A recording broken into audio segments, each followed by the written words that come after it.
পাকিস্তানের করাচি বন্দর থেকে দ্বিতীয়বারের মতো চট্টগ্রাম বন্দরে আসা সেই জাহাজ থেকে পণ্য খালাস শুরু হয়েছে। শনিবার 21 ডিসেম্বর বিকাল 5টার দিকে এমভি ইউনিয়ন জিয়াংফাজং নামের কন্টেইনার জাহাজটি বন্দরে পৌঁছায়। রবিবার 22 ডিসেম্বর বিকাল 4টা থেকে পণ্য খালাস শুরু হয়। জাহাজটি থেকে 825টি একক কন্টেইনার পণ্য বন্দরে খালাস হবে। এর মধ্যে 699টি আমদানি হয়েছে করাচি থেকে এবং বাকি 126টি আমদানি হয় দুবাইয়ের জেবল আলী বন্দর থেকে। এবার পাকিস্তান থেকে সবচেয়ে বেশি এসেছে পরিশোধিত চিনি। মোট 285 কন্টেইনারে 1,48,200 ব্যাগ চিনি আনা হয়েছে। চিনির পরিমাণ প্রায় 7,500 টন।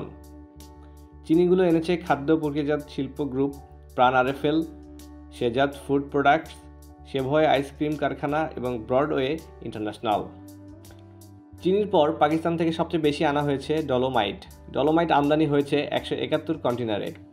কাঁচ শিল্পে ব্যবহারের জন্য এই কাঁচামাল এনেছে নাসির ফ্লড গ্রুপ ও আকিস গ্লাস ইন্ডাস্ট্রিজ। পাকিস্তান থেকে আমদানি হওয়া আরেকটি পণ্য হলো সোডা অ্যাশ।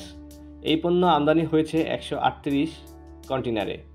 শিল্পে ব্যবহারে এই কাঁচামাল এনেছে নাসির ফ্লড গ্লাস সহ বিভিন্ন প্রতিষ্ঠান। এছাড়া শতভাগ রপ্তানিমুখী পোশাক কারখানাগুলো এনেছে কাপড়ের রোল। মোট 46টি কন্টেইনারে রয়েছে কাপড়ের রোল। আলু আমদানি হয়েছে 18 কন্টেইনারে। এছাড়া জয়পুরহাটের পিএনপি ট্রেডিং 20 কন্টেইনার আখের গুড় এনেছে।